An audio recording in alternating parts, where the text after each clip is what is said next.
오늘은 누가복음 15장에 나오는 잃어버린 것을 되찾는 말씀입니다.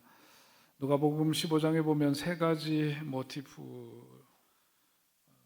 비유로 관통하고 있는 모티프가 있는데, 그것은 바로 이제 잃어버림이죠. 그리고 또 한편으로는 되찾음이라고 말씀드릴 수 있습니다. 99마리의 양을 들여두고 잃은 양 한 마리를 찾아다니는 목자의 이야기가 나오고, 또 한편으로 아버지 유산을 가지고 가출했다가 거지 신세가 돌아온 둘째 아들의 이야기가 그렇습니다. 오늘 본문 말씀 보면 드라크마를 잃어버렸다가 되찾은 한 여인의 이야기가 나오고 있습니다. 그 여인은 10개의 그 드라크마를 가진 여인이라고 묘사되고 있죠. 여기서 말하는 드라크마라고 하는 것은 로마 세계, 그러니까 그리스에 사용되던 은동전입니다. 저기 보시는 것처럼 저런 이제 은동전인데, 그 가치로 따지자면은 우리 이제 복음서에서 나오는 한 데나리온이라고 하는 표현 아시죠? 하루 노동자들의 하루 품삯에 해당되는 그게 이제 한 데나리온인데, 그리스 은동전으로는 이제 하루에 그 이제 한 데나리온의 가치와 비슷한 그런 드라크마입니다. 여기 이제 성경 말씀을 보면 10드라크마를 준비했던 그 여인의 이야기는 한편으로 보자면 그게 10드라크마가 한 열흘치의 그 임금에 해당이 되니까 비상금일 수도 있고 그 여인이 갖고 있는 전 재산일 수도 있겠습니다만은, 오늘 본문을 여러분 이제 읽다 보면은 그 잃어버렸던 한 드라크마를 찾고 아주 그 기뻐서 그 기쁨을 벗들과 나누는, 그 사람들을 초대해서까지 그 기쁨을 나누는 그런 것으로 볼 때에 이것은 그냥 잃어버렸던 한 비상금을 찾았던 그런 기쁨과는 비교할 수 없는 일이란 말이죠. 그래서 이제 주석을 보면 어떤 설명이 있느냐 하면은, 그 시대에 사랑하는 사람에게 신랑이 그 신부에게 사랑의 증표를 줄 때에 10개의 드라크마를 가지고 일종의 목걸이를 만들었다는 거죠. 그래서 그 사랑의 증표로서 그 목걸이를 주었는데, 어떻게 잘못해서 저 10개로 구성된 10이라는 숫자가 완전수인데 하나의 동전이 저기서 빠졌다라고 하는 것은, 그것은 다시 말해서 사랑의 증표로 준 그것 가운데 그 하나가 없음으로 인해서 전체를 잃어버린 것과 같은 의미를 갖게 된다는 겁니다. 그렇기 때문에 그 하나를 찾는 것은 대단히 중요한 가치와 의미가 있는 것이죠. 부자들이 볼 때는 동전 한 입 가지고 뭘 그까짓 것 가지고 그러느냐, 그렇게 얘기할 수 있지만은, 이 사랑의 증표로서 받은 10드라크마 가운데 그 잃어버린 하나의 의미는 전체를 잃어버린 것과 다름이 없는 그런 큰 가치를 갖고 있는 것이기 때문에 참으로 찾지 않으면 안 되는 소중하고도 귀한 것이죠. 오늘 성경 말씀에 보니까 그 한 드라크마를 잃은 여인이 그것을 찾기 위해서 어떻게 하느냐면, 여기저기 이제 이곳저곳을 살펴보고 구석구석 찾다가 그 어두운 방을 밝히기 위해서 등불을 켜고 종려나무 가지로 만든 그 당시에 흔히 쓰던 그 빗자루를 가지고 구석구석을 쓸어내면서 그것을 애타게 찾는 그런 모습을 볼 수 있습니다. 우리도 사랑하는 그 무언가를 잃어버렸을 때 그 상실감, 그것을 애타게 찾는 마음은 여러분도 아마 살면서 한 번쯤은 다 경험하셨으리라고 생각을 합니다. 저도 미국에서 돌아온 지 얼마 안 돼가지고 우리 아이들이, 저희가 처음에 내려와서 이제 그 처가가 있는 안양의 그 농장에서 살았어요. 허허벌판 농장은 아니고요. 하여튼 그런 데서 살았습니다. 그런데 아이들이 안양 시내 나갔다가 돌아오는데 무슨 일로 아무튼 자신만만하게 돌아올 수 있다고 해서 기다리고 있는데, 출발한 아이들이 집에 당도하지를 않는 겁니다. 버스 정류장에 가서 이제는 올 때가 되었는데, 먼 거리도 아니어서 기다리는데 여러 대 차가 지나가는데도 출발했다는 애들이 오질 않는 거예요. 처음에는 이제나 저제나 그랬지만 시간이 지날수록 옛날 어른들이 뭔가 조바심이 날 때 피가 마른다 이런 표현을 했는데, 진짜 아이들이 갑자기 연락이 두절이 되고 안 나타나니까 피가 마르는 것 같은 그런 정말 안타까운 마음, 그야말로 애태우는 그런 마음이 들었습니다. 결국 나중에 한 2시간 지나서 어둑어둑할 때 애들이 왔는데 보니까 차를 잘못 타가지고 엉뚱한 곳에 갔다가 차비를 그 동네에 있는 가게에 가가지고 그래도 넉살 좋게 그 가게 아주머니한테 돈 얻어가지고 차를 타고 다시금 돌아와서 결국은 돌아왔지만은 그 짧은 시간이지만 잃어버린 아이들을 생각하니까 얼마나 그 피가 마르는 경험을 했는지 모릅니다. 사실 우리가 그렇습니다. 살다가 자기가 정말 사랑하는 그 대상 혹은 사랑하는 그 무언가를 잃었을 때에 그 상실감과 애태우는 마음은 금할 길이 없는 것이죠. 우리 삶에서 그렇습니다. 오늘 말씀을 이렇게 만나면서 내 삶 속에서 정말 하나가 없어서 아무것도 아니게 된 일들이 얼마나 많은가 한번 헤아려 볼 필요가 있습니다. 세브란스 병원의 원목실에서 오래전에 근무하셨던 김봉남 전도사님은 개인적으로 잘 아는 분이기도 하지만 참 그 귀한 간증이 많으신 분인데, 그분이 아침은 늘 눈부시다 하는 그 책을 오래전에 쓰셨습니다. 그 재활병동에서 오랫동안 근무하시면서 그 만난 환우분들과의 이야기 이런 것들을 담고 있는 책인데, 거기 보면 초반에 이런 이야기가 나오죠. 감전사고로 두 팔을 몽땅 잃었다는 남자 환자가 어느 날 나를 찾아왔다. 짧은 스포츠머리에 여드름 자국이 두드러진 얼굴을 하고 있었다. 총각인 줄만 알았는데 알고 보니 그는 이미 결혼을 한 몸이었고 3살 난 아들까지 있었다. 그는 팔 없이 앞으로 뭘 해서 먹고 살 수 있을지 모르겠다며 한참이나 서러운 삶을 털어놓더니 마침내 흐느끼며 말했다. 일하는 것은 고사하고 다시 한번 아들의 머리를 쓰다듬어 볼 수만 있다면, 사랑하는 아내를 한 번만 더 안아볼 수 있다면 얼마나 행복하겠어요? 작은 소원이었지만 그에게는 도저히 이룰 수 없는 것이었다. 읽기만 해도 마음이 너무 아리고 아픈 그런 이야기죠. 우리는 일상을 살아가면서 두 팔 멀쩡하게 살아가는 사람들이 허다한데 그 팔이 없어서 사랑하는 아이의 머리를 쓰다듬어 줄 수 없고 사랑하는 아내를 힘껏 안아줄 수 없는 아빠이자 남편의 그 비애를 우리는 통해서 우리의 삶에서도 마땅히 있어야 될 것들이 없음으로 인해서 겪는 그런 아픔이 사람들에게는 있는 거죠. 눈에 보이는 것뿐만 아니라 눈에 보이지는 않지만 그 하나 없어서 애태우는 일들도 참 많습니다. 백혈병 골수 기증자를 찾는다는 기사가 오래전에 나왔는데, 어린 소년이 그야말로 그 몸속에 보이지도 않는 유전 인자 속에 무언가가 하나 빠져 있음으로 인해서 불치병에 걸려서 그야말로 애태우고 있는 그런 모습이죠. 유전 인자 어딘가에 한 연결점이 결여되어 있음으로 인해서 결국은 뭐냐면 그 작은 눈에 보이지도 않는 그 하나가 없음으로 생명 전체가 위협을 당하는 일들, 그런 일도 있습니다. 그야말로 하나가 없어서 전체가 아무것도 아니게 된 그런 일들이 세상 살아가면서 있는 거고, 인간 관계 속에서도 우리 몸을 보아서도 그야말로 없어서는 안 될 그 하나가 전체에 영향을 끼치는 경우를 우리는 많이 대합니다.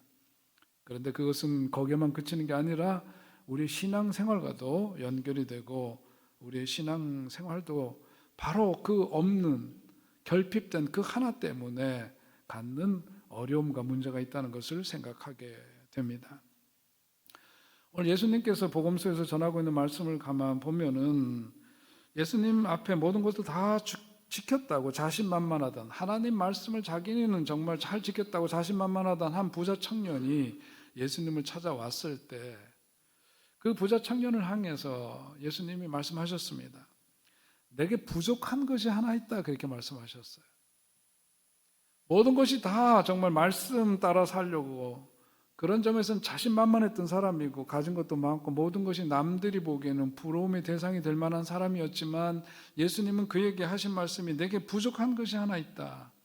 그것은 뭐냐면 재물에 대한 욕심이었다. 재물에 대한 그 욕심, 그래서 가난한 사람들과 나눌 수 있는 용기와 믿음이 없으므로 결국은 예수님을 따르지 못하고 돌아간 한 부자 청년의 이야기를 성경은 들려주는 거죠. 그 하나가 없어서입니다. 마리아와 마르다에 대한 얘기도 보면 그 마르다에게 말씀하시기를 내가 많은 일로 염려하고 근심하나 한 가지만이라도 족하니라 그렇게 말씀하셨어요. 한 가지만이라도 족하니라. 마리아는 이 좋은 편을 택하였으니 빼앗기지 아니하리라 그렇게 말씀합니다. 다 가져서가 아니다 이거죠. 그 한 가지만이라도 족한 삶이 있는 거고, 가장 중요한 그 하나가 결핍됨으로 인해서 마르다는 그 많은 수고에도 불구하고 예수님께로부터 그런 아쉽고 안타까운 그 말씀을 들을 수밖에 없었다는 거예요. 믿음에 대해서도 그렇습니다. 마태복음 17장 20절에 있는 말씀을 보면 우리 함께 같이 읽으시면 좋겠어요. 시작. 만일 너희에게 믿음이 겨자씨 한 알만큼만 있어도 이 산을 명하여 여기서 저기로 옮겨지라 하면 옮겨질 것이요 또 너희가 못할 것이 없으리라. 아멘. 엄청난 말씀입니다. 사실은 겨자씨 한 알만한 그 믿음이라고 하는 것이 뭐 어마어마하게 이렇게 과장되게 이렇게 나타나야 될 그게 아니라는 거죠. 겨자씨만한 그 순전하고도 믿음다운 그 믿음 한 알갱이만 있어도 이런 놀라운 일들이 우리들 속에 일어날 수 있다. 그런데 그 하나가 그 알갱이만도 못한 그런 믿음의 결핍 때문에 우리가 그런 능력의 삶을 살지 못하는 것을 예수님 말씀하시죠. 예수님 말씀하신 것 중에 이 하나의 중요성을 강조하는 것이 참 많이 있습니다. 그런 점에서 오늘 우리가 말씀을 통해서 정말 우리들 속에서 되찾아지지 않으면 안 되는 그 하나가 있다면 무엇일까? 오늘 이 시간 마음 깊이 한번 헤아려 보시기를 바랍니다. 되찾아지지 않으면 안 되는 그 하나, 그것이 누군가에게는 다시금 만나지 않으면 안 되는 그 한 사람일 수도 있고, 돌아가야 될 바로 그곳일 수도 있고, 회복되어야 할 그 무엇일 수도 있을 겁니다. 다시 찾지 않으면 안 되는, 찾아야 되는 그 하나가 무엇일까? 그 하나 때문에 온전해지지 못하는 것이 과연 무엇일까 하는 겁니다. 그 하나 때문에, 되찾지 못한 하나 때문에 기쁨을 잃고 살아가게 하는 바로 그 하나가 무엇일까? 어떤 분에게서는 부부 사이에서 되찾아지지 않으면 안 되는 어떤 신뢰, 사랑 그런 것일 수도 있을 겁니다. 그 되찾지 않으면 안 되는 그 하나가 자녀들에게 있어서 다시 인정해주고 사랑하는 것일 수도 있을 거예요. 어떤 분에게 있어서는 인생살이 자신감과 용기일 수도 있을 겁니다. 어떤 분에게 있어서는 예수님 사랑, 그 믿음의 회복일 수 있고, 어떤 사람에게 있어서 다시 말씀에 순종하는, 그리고서 순종하며 살아가는 헌신의 회복이 그 하나가 그 사람에게 절실하게 꼭 필요한 것일 수 있는 겁니다. 오늘 본문을 보면서 그 되찾음으로 인해서 그 여인이 기뻐했다고 했지만, 오늘 이 이야기를 통해서 우리에게 주신 첫 번째 메시지는 뭐냐면, 그 되찾음으로 인해서 기뻐하는 것은 당사자도 기쁘겠지만은 무엇보다도 누가 기뻐하시느냐? 하나님이 기뻐하신다는 거예요. 하나님이 기뻐하신다는 것, 그것을 우리에게 일러주고 있습니다.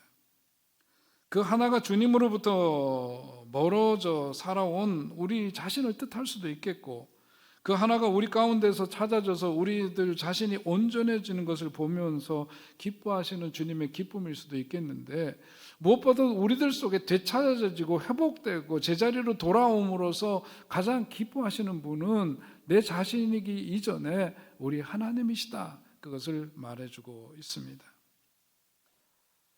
오늘 우리들 속에 되찾아지지 않으면 안 되는 것이 무엇일까? 내 자신을 볼 때도 내가 하나님 없는 인생을 살아서 하나님께 근심을 안겨주었던 그런 인생인데, 이제 내가 다시 하나님께 함께 하시는 그런 인생을 회복함으로써 우리 자신이 뭐냐면 하나님의 기쁨이 되었다는 거죠. 하나님의 기쁨이 회복되게 되었다, 그런 얘기입니다. 그러니까 우리가 예수님을 믿고 그래서 교회에 와서 예배도 드리고 교회 왔다 갔다 하지만은, 그러나 정말 중요한 것은 뭐냐면 믿는 사람들에게 있어서 하나님을 떠나 살게 되는 경우도 있고 하나님과 동행하는 삶도 둘 다 가능한 거죠. 믿는다고는 하지만 이 두 가지가 다 가능한 건데 거기에는 엄청난 차이가 있음을 보게 됩니다. 저는 어저께 우리 CBS에서 취재를 나와서 교회 여러 가지 사역들, 주빌 오케스트라라든지 또 무지개 학교를 비롯해서 여러 사역들을 우리 교인들을 이렇게 대상으로 인터뷰하지 않고 이 일에 오는 학부모님들이나 주민자치위원장이나 뭐 이런 관계되는 선생님이나 이런 분들을 인터뷰를 했어요. 주로. 저도 이제 마지막에 인터뷰를 했는데 교회 사역을 보면서 그 담당 PD가 이 교회는 정말 처음에 소개하고 싶었던 교회라고 그렇게 얘기를 했어요. 뒤늦게 알게 됐대요. 그래서 너무 아쉽다고, 그러나 너무 감동을 받았다고 그러면서 오늘 정말 이 시대에 곳곳에 이런 교회들이 있다면 한국 교회 정말 달라지지 않을까, 한국 사회에서의 그 교회에 대한 평가가 얼마나 달라질까 그런 생각을 하면서 감동도 받고 아쉬움도 그런 마음을 토로하기도 했습니다. 제가 근데 이 말씀 드리는 건 뭐냐면, 이게 예전 같으면은 소위 말해서 옛날에 들어보셨나요? 감자탕 교회 이런 얘기 들어보셨죠? 지역 사회로 해서 이렇게 섬기는 교회는 사람들이 교회로 정말 교회다운 교회를 인정하고 많은 분들이 와서 더 큰 일을 할 수 있는 동력이 생겼었어요. 근데 지금 이 시대는 그런 시대가 아니고 참 어렵습니다. 그러니까 목사로서도 뭐냐면 고민이 참 깊어요. 그런 점에서 보자면 피리를 불어도 춤을 추지 않는 세대라 그러는데, 정말 아무리 교회가 복음 전하고 나름대로 정말 있는 힘껏 뭘 하더라도 거기에 대해서 냉랭한 이런 그 사회와 이런 그 환경 속에서 우리가 정말 어떤 때는 큰 도전도 낙심도 이런 것이 밀려올 때가 있죠. 물론 모토는 그렇습니다. 작지만 영향력이 큰 교회, 복음에 선한 영향력이 큰 교회가 진정으로 큰 교회다라고 하는 그런 생각을 저는 갖고 물론 있습니다. 여러분 때문에 행복하고 이 목회 자체가 즐겁고 행복한 것임에 틀림이 없으면서도 한편으로는 구멍 뚫린 것처럼 뭔가 허전하고 아쉬운 그런 점이 사실 없지 않아 있는데, 자, 여러분, 그런데 말이죠, 그런 마음이 슬그머니 들 때마다 말씀을 접하면은 말씀을 통해서 우리 하나님 참 멋지신 분이시고, 우리 하나님께서 그 아픈 마음, 허전한 마음, 빈 마음 이런 것들을 주님께서 어떻게 이렇게 잘 만져주시고 회복시켜 주시고 새롭게 해주시는지 그 은혜를 경험할 때마다 우리 하나님 참 좋으신 하나님, 그런 고백이 절로 나옵니다. 예를 들어 창세기 말씀을 보면 그렇죠. 그런 빈 마음이 들 때 창세기 13장에 있는 말씀을 보면 아브라함의 조카 롯이 좋은 땅 요단 들녘을 통해서 먼 길을 떠났습니다. 이제는 독립을 한 거죠. 아쉬운 마음, 섭한 마음이 그의 마음 가운데 없지 않았을 겁니다. 그 아브라함의 마음 가운데. 그런 아브라함을 찾아오셔서 하나님이 하시는 말씀이 이렇게 되어 있잖아요. 너는 눈을 들어 너 있는 곳에서 북쪽과 남쪽 그리고 동쪽과 서쪽을 바라보라. 보이는 땅을 내가 너와 내 자손에게 주리니 영원히 이르리라. 너는 일어나 그 땅을 종과 행으로 두루 다녀보라. 내가 그것을 내게 주리라. 그 빈 마음 가운데 주님이 찾아오셔가지고 말을 하지 않아도 주님은 먼저 그 마음을 만져주시는 거예요. 말씀을 보면서 조카가 떠난 그 화려하고 유력한 그 땅, 기름진 그 땅보다 더 넓은 세상을 바라보라. 넓은 하늘을 바라보고 넓은 들녘을 바라보고 동서남북 사방을 바라보라고 그의 눈을 활짝 열어주시는 하나님이세요. 그렇게 떠난 조카 롯이 사람들에게 납치를 당하죠. 그죠? 포로로 잡혀갔어요. 그러다가 다시금 되찾기는 했지만 아브라함은 무슨 군사를 많이 갖고 있는 사람도 아니다 보니까 그 적들이 소위 말해서 언제 다시금 들이닥칠지 모르는 상황 속에 있을 때 하나님께서 그를 또 슬그머니 찾아오셔서 말씀을 주십니다. 그 말씀이 창세기 15장 5절 6절의 말씀이죠. 함께 읽어볼까요? 시작. 그를 이끌고 밖으로 나가 이르시되 하늘을 우러러 무뼈를 셀 수 있나 보라. 또 그에게 이르시되 내 자손이 이와 같으리라. 아브라함이 여호와를 믿으니 여호와께서 이를 그의 의로 여기시고. 우리가 원하는 건 뭐냐면 이쯤 되면은 하나님께서 이럴 때는 병사를 이렇게 모아라, 진지를 이렇게 구축해야 된다, 그리고 다시금 쳐들어올지 모르는 그 적들을 이렇게 막아야 돼. 우리가 바라는 건 그거예요. 구체적이고 내 삶 속에 쥐어지고 만져지고 보여지는 것을 원해요. 그런데 하나님은 아브라함을 찾아오셔서 그러잖아요. 저 하늘의 별들을 봐라. 무수한 별들이 보이지 않니? 무슨 말씀이세요 그게? 하늘의 별을 보라고 하는 말씀은 내가 너와 함께 하리라. 내가 너로 하여금 복이 되게 하리라. 그 약속을 기억하라는 거죠. 그 약속이 아직도 유효하다는 그것만 기억하면 돼. 그 말씀을 하시는 거예요. 우리 하나님은 그런 하나님이십니다. 그런 하나님을 믿는 믿음이 진짜 신앙이고 그 믿음으로 살 때 하나님은 어떻게 하신다는 거예요? 기뻐하신다는 겁니다. 오늘 여러분 속에서도 그런 하나님을 향한 굳건한 믿음이 회복되고 제자들을 찾는 역사가 있게 되시기를 주의 이름으로 축원드립니다. 우리 하나님 멋지신 하나님이십니다. 그 하나님 우리와 함께 하시는 거예요. 그러니까 우리가 시들시들하게 살 이유가 하나도 없고요, 낙심할 이유가 하나도 없고요, 불안해할 이유가 없고요, 하나님의 교회 하나님께서 책임져 주시고 갈 길을 인도하시고 여러분 한 사람 한 사람을 하나님의 거룩한 역사의 제목으로 쓰셔서 위대한 일을 행하실 주님을 찬양하시기 바랍니다. 감사하시기 바랍니다. 그 하나님을 더욱더 굳건히 믿고 승리하시기를 주의 이름으로 축원드립니다. 사도 바울이 하나님의 일을 하면서 별의별 일을 다 겪었습니다. 고린도후서 4장 5절 이하에 있는 말씀을 보면 그가 당한 그 삶의 현실을 그가 이렇게 토로하고 있습니다. 거기도 읽어볼까요? 시작. 우리가 사방으로 우겨 싸움을 당하여도 쌓이지 아니하며 답답한 일을 당하여도 낙심하지 아니하며 핍박을 당하여도 버림받지 아니하며 거꾸로 뜨림을 당하여도 망하지 아니하고. 이게 바울의 고백인데 거꾸로 이 얘기가 뭐냐면 그가 주님의 위대한 일을 감당하면서도 그가 직면해야 됐던 현실은 뭐냐면 우겨싸움을 당하는 현실이 있었고 답답한 일을 당하는 현실이 있었고 핍박을 당하는 일이 있고 거꾸로 뜨림을 당하는 그런 현실이 그에게 주어진 현실이었다는 거예요. 하나님의 위대한 일을 그렇게 힘껏 감당하면서도 이와 같은 일들을 자기가 마주해야 했지만은 그런 것들이 내 삶을 유린하게 하지 못했다. 거기에 있어서 쓰러지고 낙심하고 그야말로 망하는 인생 절대로 되지 않았습니다 하는 그 고백을 하고 있는 거죠. 이유가 뭐냐면 그 10절에 나오는 말씀이에요. 고린도후서 4장 10절에 우리가 항상 예수 죽인 것을 몸에 짊어지면 예수의 생명도 우리의 몸에 나타나게 하려 함이라. 거기에 비결이 있다. 예수 함께 계심이라. 그러므로 내가 그것을 능히 감당할 수 있었습니다. 그 고백입니다. 오늘 우리들에게 있어서 사도 바울에게 있어서는 그런 되찾아짐의 역사를 통해서 그런 삶을 살아냈다면 오늘 우리들이 되찾아야 될 것들 그게 뭘까? 그것을 되찾음으로 하나님이 기뻐하시게 될 그것이 무엇일까? 어떻게 우리에 대한 하나님의 기쁨을 회복시켜 드릴 것인가? 무엇을 찾아야 되는지 우리 스스로에게 정직하게 묻고 답해야 합니다. 이 질문은 내가 이기적으로 나만 기뻐할 것들을 되찾아야 되겠다는 그런 것은 아닐 거예요. 그것이 내 속에서 그 이기적인 그런 것들, 하나님이 원하시는 건 그런 게 아닐 겁니다. 하나님의 기쁨 회복을 위해서 내가 찾아야 될 것들, 내 속에서 회복되지 않으면 안 되는 그게 뭘까? 오늘 나라는 존재는 어떤 존재입니까? 고린도후서 4장 7절에 보면 우리가 이 보배를 질그릇에 가졌으니 이는 능력이 심히 큰 것이 하나님께 있고 우리에게 있지 아니함을 알게 하려 함이라 그랬어요. 우리는 누구나 질그릇 같은 존재다. 쉽게 깨어지기 쉬운 존재, 그게 우리 자신이에요.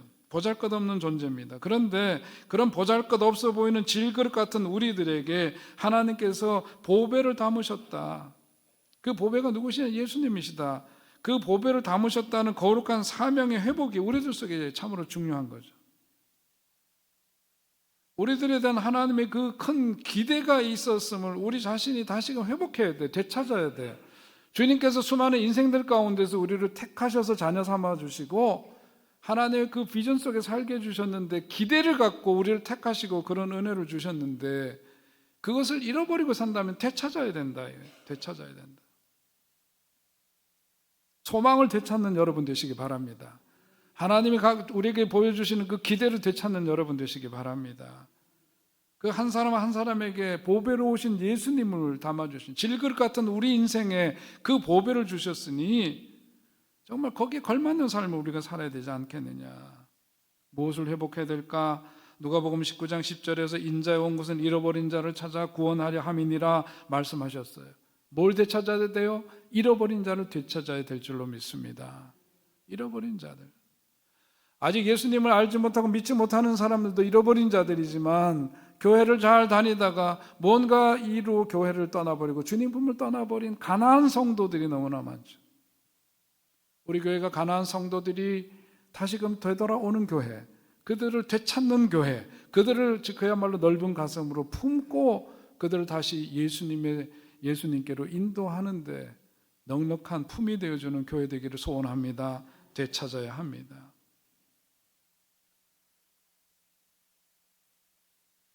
또 한편으로 생각해 보자면 우리들이 다시금 되찾지 않으면 안 되는 게 예수님 자신일 거예요.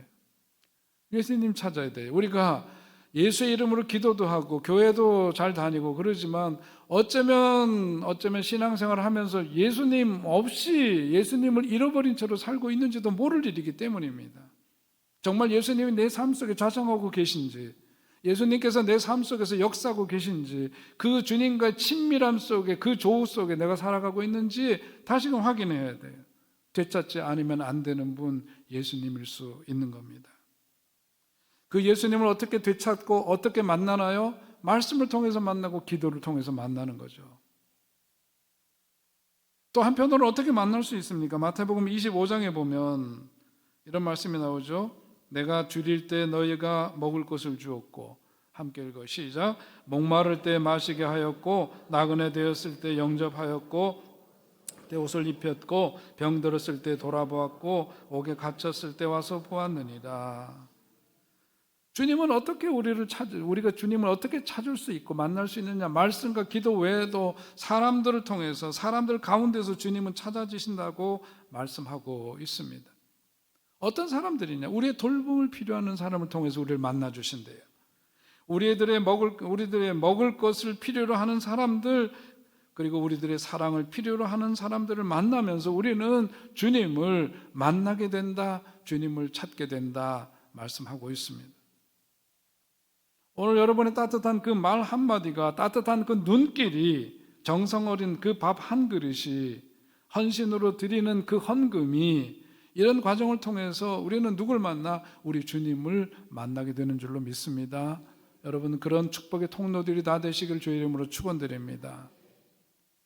어떤 의미에서 줄이고 목마르고 헐벗은 존재는 예수 그리스도를 우리의 삶 중심에 모시고 살지 못하는, 때로는 우리 자신들일 수도 있는 거예요. 우리 자신일 수도 있어요. 오늘 말씀 묵상하면서 옛날 일이 또 다시 생각이 났습니다. 요즘 이제 이번 주 수능 시험 보고 있어요. 어저께도 와서 기도받으러 온 학생이 있고, 오늘 이제 예배 끝나고 기도받으러 오는데, 우리 수능생들 볼 때마다 제가 제 옛날 얘기 꼭 해줍니다. 목사님도 재수했단다. 재수했는데 1차 또 떨어졌단다.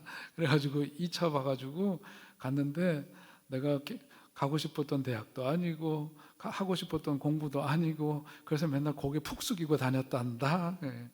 나도 전과가 있단다. 이러면서 얘기를 합니다.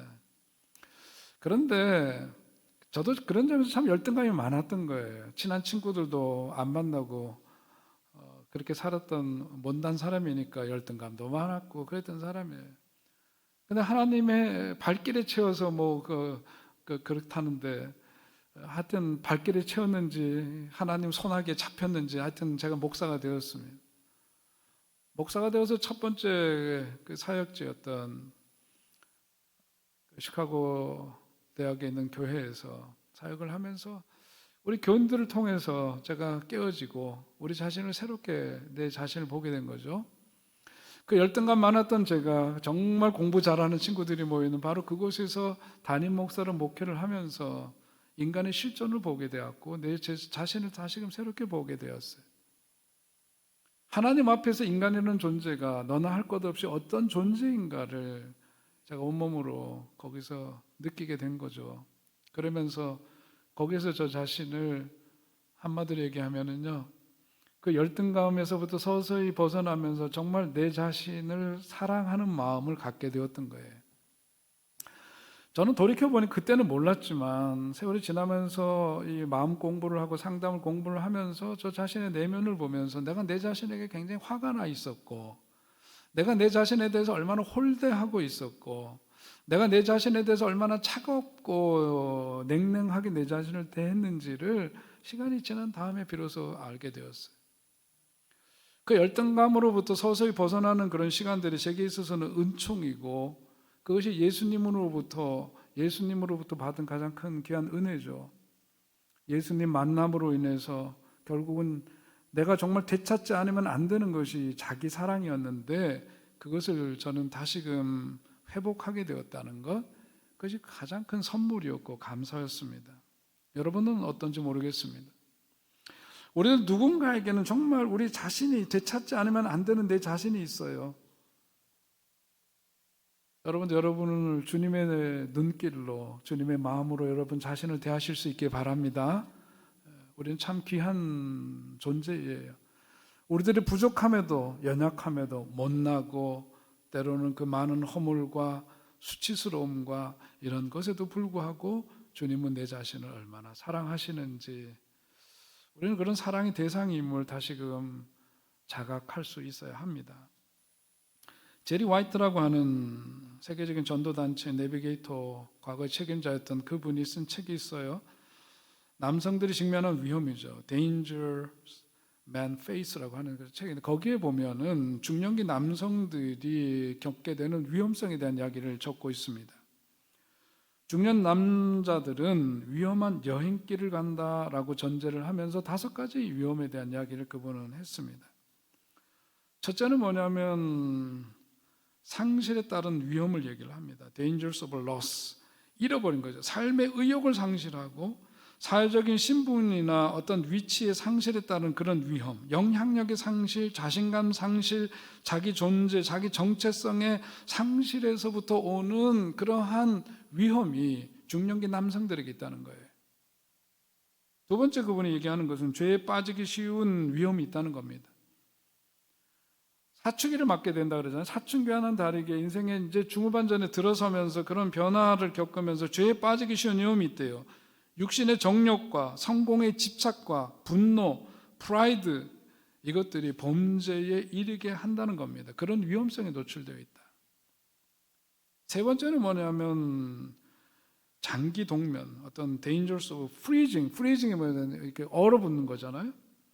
그러니까 기가 죽어서 미리 그야말로 더 이상 발전하고 성장이 중단된 상태를 말하는 거죠. 너무 일찍 늙어버린 조로 현상을 말해요. 그런 위험성에 빠질 수가 있다. 네 번째는 뭐냐면 급변하는 시대 속에서 어떤 혼돈과 인생 혼돈의 위험이 있다는 거죠. 너무 빠르게 세상은 변하는데 거기에 함께 조응하지 못하는 데서 오는 어떤 혼돈이 있고 회의감이 있고 거기에 따른 위험이 도사리고 있다.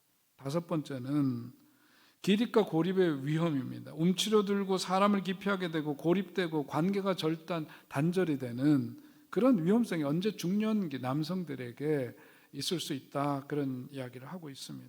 굉장히 중요한 포인트라고 생각을 해요. 모두 다 뭐냐면 잃어버리는 것들로 인한 그 위험이 우리들 속에 있다. 그러면서 그분이 얘기하는 것은 뭐냐면 결론적으로 우리들 모두에게 뭐가 필요하냐, 이런 위험성을 안고 있는 중년기 남성들뿐만 아니라 모든 사람들에게 있어서는 영적인 쇄신, spiritual renewal, 그것이 필요하다. 영적인 쇄신이 필요하고 하나님 사랑의 회복이 필요하고 사랑의 능력과 자신감의 회복이 필요하고 인생의 그 목적을 재정립하는 일이 필요하고 남성이든 여성이든 모두 다 하나님과의 건강한 관계 형성이 중요하고 그것이 회복되어야 합니다. 그 얘기를 하고 있어요. 여러분, 우리들이 잃어버린 것 되찾아야 하는 건 많이 있지만 그 가운데 가장 중요한 핵심은 뭐냐면 하나님과의 건강한 관계가 다시금 회복되고 잃어버렸던 그 관계가 있다면 그것이 다시금 재정립되는 그런 은혜가 우리들 모두에게 빠짐없이 임하실 수 있기를 주의 이름으로 간절히 소원합니다. 그게 중요한 거예요. 그러면서 잃어버린 그 하나를 회복하기 위해서 우리는 무엇보다도 그러려면 인생의 우선순위 분명히 해야 됩니다 하는 겁니다. 예수님이 주인 되시는 인생 회복해야 돼요. 내 자신이 내 삶의 주인 아닙니다. 예수 믿는 순간 우리는 우리의 삶의 주도권을 주님에게 명의를 이전한 존재들이에요. 그게 예수의 사람들이에요. 더 이상 내 삶의 주인 내가 아님을 인정하고 예수님께서도 너희는 먼저 그의 나라와 그의 의를 구하라, 그리하면 이 모든 것을 너희에게 더해 주시리라고 하신 그 말씀대로 내 삶의 우선순위 분명히 하면서 주님께로 나아가고 주님 말씀하신 그 인생 살아내는 겁니다. 어떻게 됩니까? 오늘 앞에서도 언급한 대로 여인이 잃어버린 동전을 찾는데 어떤 마음 자세로 잃어버린 동전을 찾는지, 왜 성경이 그렇게 그런 장면을 우리들에게 묘사하면서 전해줄까요? 우리도 그것을 되찾을 때 그냥 가면이 있다고 되찾을 수 없기 때문입니다. 그렇게 찾아야 된다는 거예요. 어떻게 해요? 등불을 밝혔다 그랬어요. 어둠을 밝히는 등불을 켜고 빗자루를 들고 구석구석을 샅샅이 부지런히 쓸어내는 그 마음으로 우리가 그것을 찾아 나서야 된다. 그래야 회복이 되고 그래야 되찾아지는 은혜가 있다. 그 얘기는 하는 겁니다. 새로운 삶의 변화와 새 생명과 어떤 새 생활과 새 역사는 그냥 주어지지 않는다. 부지런히 찾아 주어진다. 그거죠. 고린도후서 4장 1절에서 이러함으로 우리가 이 직분을 받아 긍휼하심을 입은 대로 낙심하지 아니하고, 그런 표현을 했습니다. 우리가 부지런히 찾아서 우리에게 주어진 그 직분, 그 역할, 그걸 제대로 하기 위해서 우리들 속에 그것이 회복되어야 되고, 그 일을 감당하는 데 있어서 낙심하지 않아야 된다. 일을 하다가 우리가 많은 도전이 있고 어려운 문제를 직면하지만 낙심하지 말아야 된다. 영어 성경을 보면 이 표현을 어떻게 옮겨놓고 있느냐 하면 낙심하지 아니하고 그랬는데, 제가 굳이 영어 그걸 옮겨놓은 이유가 있습니다. 거기 보면은 We do not lose heart라고 해요. 하나님이 내게 맡겨주신 그 직분에 대해서 heart가 뭐죠? 심장이잖아요. 내 마음이잖아요. 그 마음을 잃어버리지 말아야 된다는 거죠. 여러분, 우리 하나님이 우리 한 사람 한 사람을 쓸모있다 여기셔서 직분을 주시고 그 역할을 맡겨주신 것을 감사 여기시기 바랍니다. 낙심하고 거기서부터 그 마음을 잃어버리고 그렇게 되면 안 되는, 그걸 되찾아오라는 거예요. 집사님다운 집사님 되시기 바라고, 권사님다운 권사님들 다들 되시기 바랍니다. 장로님다운 장로님들 다 되시기 바랍니다. 목사다운 목사 되기 위해서 저도 마음을 새롭게 하려고 합니다. 여러분, 그렇게 해야 된다는 거예요. 잃어버린 것 되찾기 위해서는 전제는 뭐냐면 잃어버렸다는 것을 인정하고 다시금 되찾아 나서야 된다. 간절함이 있어야 된다. 부지런히 찾아야 된다. 오늘 여러분의 삶 속에 정말 되찾지 않으면 안 되는 것들 있을 터인데, 성령께서 오늘 우리들에게 감동을 주셔서 되찾지 않으면 안 되는 그것 하나, 그것을 우리들이 다시금 되찾음으로 내 인생에도 변화가 있을 뿐만 아니라 무엇보다도 우리 하나님이 기뻐하시고 우리 하나님이 우리를 축복해 주신 그런 삶이 저 여러분 모두의 삶이 될 수 있기를 주의 이름으로 축원드립니다. 존귀하신 하나님, 은혜를 감사합니다. 오늘도 주님 주신 말씀 의지해서 살기를 원하옵나니 아버지여, 우리로 하여금 정말 내 인생에 되찾지 않으면 안 되는 것들 꼭 다시금 부지런히 그것을 다시금 찾아 나서고 되찾아 정말 우리의 삶도 주님 안에서 새롭게 변화된 인생 살게 해 주시고, 무엇보다 우리 하나님 기뻐 받으시는 그런 삶이 될 수 있도록 은혜 위에 은혜를 주님 더하여 주시옵소서. 감사드리며 예수님의 이름으로 기도하옵나이다. 아멘. 우리 함께 일어나셔서 주님께 찬양 드리겠습니다.